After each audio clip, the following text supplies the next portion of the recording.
الحمد لله والصلاة والسلام على رسول الله. قال الله عز وجل في القرآن المجيد: يا أيها الذين آمنوا اتقوا الله حق تقاته ولا تموتن إلا وأنتم مسلمون. أما بعد. We begin by praising Allah. We ask for His help, for His guidance, and for His forgiveness. We declare that nobody deserves to be worshipped besides the one and only true God, and that is Allah. And we declare that Muhammad was the last and final messenger sent for the guidance of all humanity. Brothers and sisters, people come to me and they tell me the problems that they have in their life. Some people are struggling with their family. Some people are struggling with their health. Some people have lost family members in the earthquake back in Turkey or Syria. Some people have lost their jobs. There are many difficult things and tests that happen to people in this life. What we need to make sure we do is that when we're going through some difficulty, we're going through some challenge, it's going to be hard and you're going to feel it. But if you ask a question, why is Allah doing this? There's two ways to ask that question. The first way to ask that question is to say, oh Allah, I know you're in control of everything, and I know you must have some underlying wisdom behind it, but I don't understand why this is happening. This is really hard. There's a second way to ask the same question, and that is to say, why Allah are you doing this to me? What have I done wrong? This is not fair. A totally different type of why. There's a questioning why and there's a complaining why. And Allah subhanahu wa ta'ala tells us in the Quran, if you want to do the complaining why, and if you want to be upset about your circumstances or anything else that's happening in the world, whether it's something in your family or something in your friend's family or something that's going on in the world somewhere else, then you need to remember this verse. In Surah Al-Hajj, Allah subhanahu wa ta'ala says in chapter 22, verse 11, وَمِنَ النَّاسِ مَن يَعْبُدُ اللَّهَ عَلَى حَرْفٍ, that among people there are those who worship Allah on the edge. Now, on the edge means that you're at the edge of something. And when you get very close to the edge of something, you could fall off. If you don't know how to swim and you get to the edge of a swimming pool, you might fall in. If you're on the edge of a high-rise building and you get too close to the edge and there's no railing or whatever it is, you might fall off. So you stay away from that edge because it's dangerous. And then Allah describes exactly what He's talking about. And He says, فَإِنْ أَصَابَهُ خَيْرٌ اطْمَأَنَّ بِهِ. When some good happens to this person, they're happy and they're content and everything's going great. وَإِنْ أَصَابَتْهُ فِتْنَةٌ انقلب عَلَى وَجْهِهِ. And if some calamity, some trial, some tribulation, some difficulty afflicts this person, then they turn on their face. They completely change. They are like, I don't want to be Muslim anymore. I don't feel like praying today anymore. I don't feel like making dua anymore. I don't want to give charity anymore. I don't want to do anything anymore because life is difficult. And Allah describes these people and He says, خَسِرَ الدُّنْيَا وَالْآخِرَةِ. He says this type of person, they lost their dunya, their world, and they've lost their akhirah, they've lost their next life.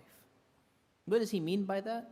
He's saying basically if you have a really bad day, let's say you get a bad grade on your homework, you take a test and you fail your test, or you're at work and you can't figure out a problem, just having the whole week project didn't get accepted by your boss, or you got let go, or something's going on in your life, you got really sick, and you have a really, really bad day, and everyone has bad days. Some days we have good days, some days we have bad days. And if you're having a really bad day, and because of that, you say, you know what? And I'm not going to pray today anymore because I'm having a bad day. And it's Ramadan, I'm not going to fast because I'm having a bad day. He's saying you're already having a bad day in your dunya. You're going to respond to that with another bad action. That other bad action is going to be bad for your akhirah. So he says that type of person who's having a bad day, having a bad week maybe having a bad month, they're going to respond back and they're going to say, I'm going to also ruin my akhirah too. If my dunya is already going bad, I'm going to mess up my next life too. And Allah subhanahu wa ta'ala describes that person And he says, ذَلِكَ هُوَ الْخُسْرَانُ الْمُبِينُ.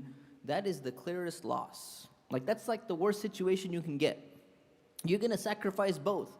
You lost one, and then what do? So I'm going to lose the other one too. This is like, somebody, just imagine somebody, they have like some food. They drop part of their food on the floor, it gets all dirty, can't be fixed. But only half of it got dirty. And you can eat the other half. And they say, you know what, half of my food is gone. Forget, I'm going to throw everything in the trash. It doesn't even make any sense. Because people don't think that way. So Allah is saying, think about that. Do you want to lose both? Or do you want to at least get something good out of the test that Allah subhanahu wa ta'ala puts in your place, in your way? So we as human beings, naturally, we try to rationalize things. We try to understand, why is there pain? Why is there suffering? Why is there torture? Why are there disasters? Why is there disease and plagues and all of these things? And for a Muslim, we're trying to figure this out. Why do these things happen? But for a Muslim, we understand that the answer is quite simple. Allah subhanahu wa ta'ala is testing us. And you say, well, some of these things are quote unquote preventable harms. Someone goes and kills somebody else. You say, well, why would you blame Allah? This other person is the one who pulled the trigger. They're responsible for it. So from that perspective, one person is responsible, they shouldn't have done that. But then if you go back to a natural disaster, if you go back to, quote unquote, an earthquake or a tornado or a tsunami or something like that, then people say, well, what about that? Who's responsible for that? Why would Allah allow something like that to happen? And that's where Islam helps us process these things. What we do is we go back and we say, well, okay, wait a minute. First of all, we have to understand that life is a test. Second of all, we're trying to understand a specific wisdom that Allah has about a particular event.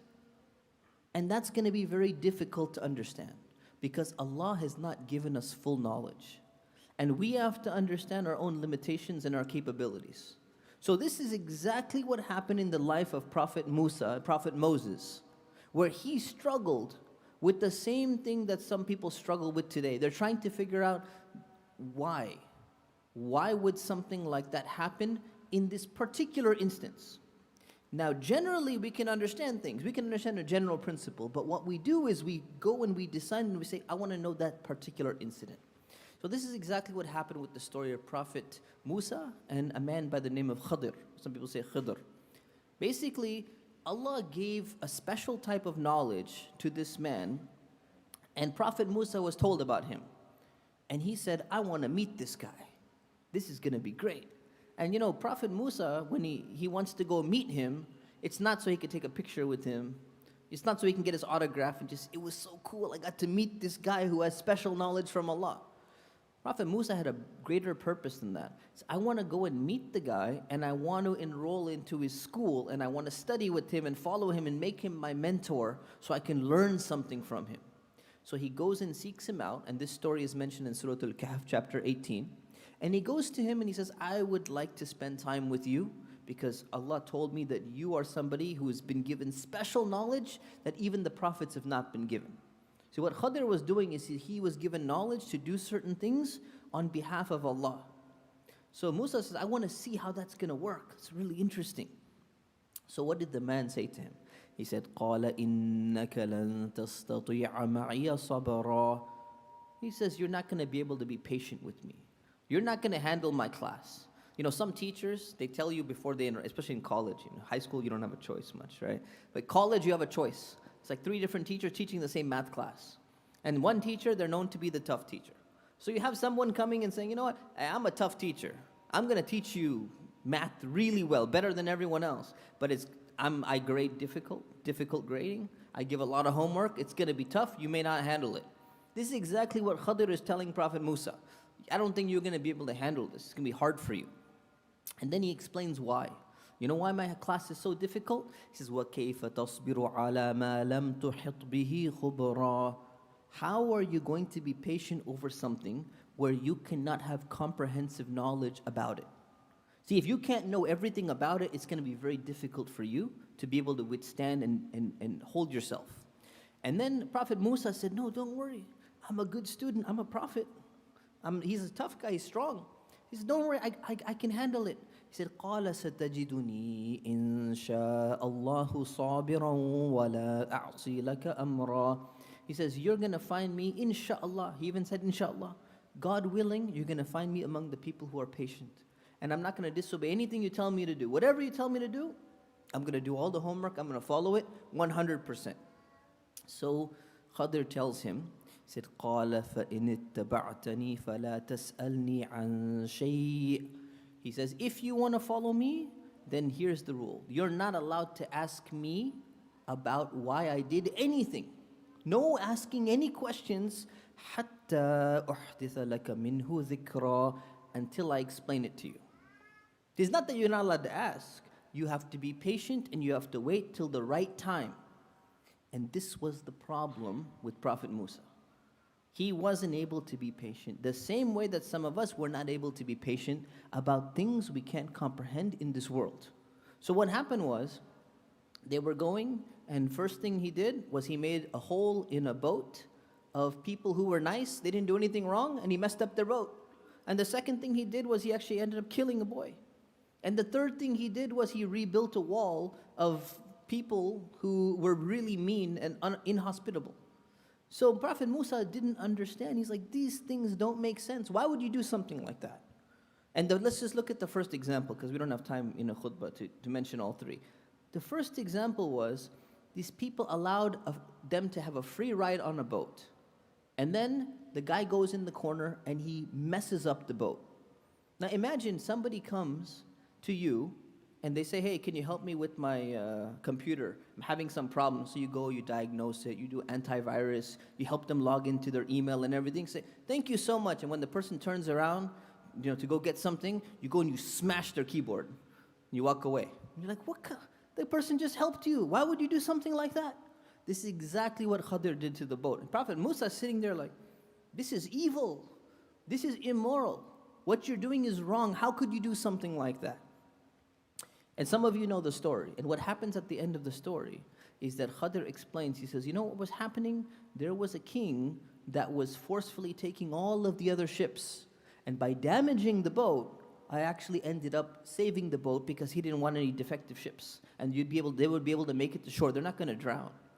So there was a greater wisdom that Allah had, but Prophet Musa could not see it. And he was told about these things, and he only got 3 chances. And he lost all 3 chances because he couldn't be patient on any one of these things. And then Khadir tells him, قَالَ هَذَا فِرَاقُ بَيْنِي وَبَيْنِكَ. This is the parting between us, meaning you're kicked out of this classroom. سَأُنَبِّئُكَ بِتَأْوِيلِ مَا لَمْ تَسْتَطِعْ عَلَيْهِ صَبْرًا. I'm going to explain to you the underlying wisdom behind the things you couldn't be patient about. Allah tells us this story in the Quran for a reason. We're not going to get to find out in this world the underlying wisdom behind every single thing that happens. Some things we're going to be able to see it in this life. So if somebody loses their job and they say, this is horrible. I lost my job. And how am I going to pay the bills? Rent is so high in Southern California. How am I going to survive? And then 3 months later, they find another job that pays double. And they look back and they say, I would have been stuck in that job. This was the best thing that ever happened to me. And now when they can process it and look back, they're saying that was something that I thought was evil and bad, but it was actually good for me. And I couldn't see it because I didn't know what was going to happen in the future. Same thing, somebody happens in their marriage. Divorce rate is like 40-50% now. Even in the Muslim community, some people look down upon people and all that. And they say, this is horrible, my family is going to be affected, and my children are going to be affected, and this is really bad. And then later on, a little while later, they get remarried. They say, now I don't have the same stress that I had before. Now I'm actually finally happy with my life. My children are doing just fine. They're readjusting and everything. You're going through that and you're feeling miserable. And then you look back later on and you say, I can see the wisdom in that. So this is one type of wisdom that we can see in life if we get enough time to look back and say, you know what? That was actually good for me. I thought it was bad, but it was actually, there was some goodness in there. So this is one category when we can see the good in this world. It looks like there's harm in this world, but there's actually good in this world that comes from it. Then there's a second category. And the second category is you have to have true faith in the next life to understand the second category. The second category is where the benefit is going to come in the next life. It's not going to come in this life. And I'll give you two examples. There's the example of a lady by the name of Sumayya, who was the mother of Ammar ibn Yasir. She was the first woman to be killed as a martyr in Islam. And then there's the example of Bilal. Bilal ibn Rabah was an African slave who was freed, emancipated, and he became the first mu'adhin in Islam. Right? The first person to call the adhan in Islam. Now look at these two people. On the one side, both of them are being tortured. Imagine if you're sitting there, you're living at the time and you're watching both of them being tortured. And you're looking at that and you're saying, this is horrible. Look at the pain that they're going through. This is so hard. Why is Allah allowing something like this to happen? What could possibly be the wisdom behind that? And then you live long enough and you realize that Bilal being tortured showed his dedication to Islam. He's racking up reward from Allah on the one hand, and two, he's showing the Muslim community that he is completely dedicated. Abu Bakr comes in there and he purchases him and he frees him. And now Bilal is out of slavery and he's free. Imagine if he lived in slavery for another 10, 20 years or whatever it was. He's already free, and now that he's free, he's joining the Muslims. Then he goes and migrates, and they make him the first person to call the adhan in Islam. And he's well known to be in history. So from that perspective, we say, man, you look at the story of Bilal, all that sacrifice, it was worth it when you look back. Look at all the status that he had later on. He's well, every single person knows him in history books. He lived a comfortable life. Everything was good afterwards, in general. But then you look at Sumayya, and you say, what about her? When we watch her being tortured, and we see what she is going through, and then you see the worst enemy of Islam, Abu Jahl. This guy comes and he stabs her and he kills her. And if you look at it only from a worldly perspective, you say, I can understand the boat example, and I can understand the Bilal example because, you know, he lived a good life afterwards and he was freed and he migrated to Medina and he was given status and honor with the Muslims way more than he would have been stuck as a slave with the people of Quraysh in Mecca. I can understand all of that. But what about Sumayya? What did she get? And we can only process it when we zoom the camera out and we say, she's the first martyr in Islam. And we, in theory, as Muslims, we say, this life is a test and this life is temporary, and she's going to be going straight to paradise because she gave up her life. That is an amazing victory in and of itself. But it's hard for us to process that because it requires two layers. It requires the first layer of patience and say, what's the first layer of Bilal and the boat? Patience of what's going to happen in the future. If we don't know, at the moment, we're thinking this is bad. Later on, if you live long enough, you say, oh, that was actually pretty good. It wasn't that bad when you look back. But then you look at the second one, it requires two jumps. It requires two layers of patience. Because not only do you look at that and say, well, where's the worldly benefit? You don't get the worldly benefit. You get the akhirah benefit. You get the benefit in the next life. And for a Muslim, that is an intrinsic benefit in and of itself. So there's a scholar by the name of Al-Izz ibn Abdus Salam. And he wrote a book called The Benefits, it's translated roughly as The Benefits of Trials and Tribulations that People Go Through. And he says, why does Allah test us with these things? What are the benefits behind it? And he mentions several things, and I'm just going to summarize it for you. Number one, he says, to remind you that there is a Lord, you have a Creator, and He's testing you. You are the one being tested. Allah is not the one being tested. Sometimes we think we're in absolute control. Cause and effect. If I do this, then this is going to happen. If I wear my mask and I take my vitamin C and I don't shake people's hands and I do everything I'm supposed to do, there's no way I could possibly get sick. I'm going to live in a little bubble. And then all of a sudden, a person somehow gets tested with something else. You say, how did that happen? I followed every single thing I'm supposed to do, and yet I'm still tested with this thing. Because you're not in control. We operate by cause and effect, but it's not guaranteed. So it's a reminder that we're not in control. Number two, it leads to sincerity and it leads to you changing your life. And if you think about it, any type of pain that's actually going to bring you closer to Allah, any type of pain that's going to bring you reward in the next life, is it really a calamity if you're getting some other benefit out of it? When you go and exercise, there's pain. But you do it because in the long run, you're going to get healthier, and your muscles are going to develop and all that. And you say, it's worth the pain. No pain, no gain, as they say. Number three, he says you get to help other people who are in difficulty. There wouldn't be a test in life if there weren't poor people. Then nobody can help them. If there weren't orphans, then you can't help an orphan. Somebody has to go through that trial. So Allah tests people with different things. He tests people with a lot of wealth, and He tests people with a little wealth. He tests people with good health. He tests people with sickness and illness. Allah balances out these tests. Number four, you realize the blessings that you have when they're taken away from you, even momentarily. When you get the flu, when you get sick, a lot of people are getting sick. May Allah subhanahu wa ta'ala cure everyone, myself included. People go through things, and then when you get out of it, you appreciate what you had and you've been taking for granted all this time.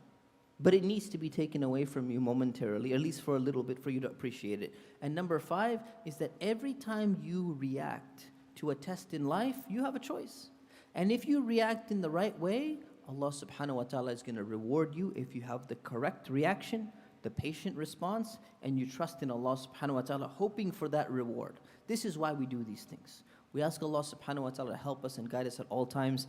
Ameen. Astaghfirullah li wa lakum wa li sa'iril muslimin fastaghfiruhu innahu huwal ghafurur rahim.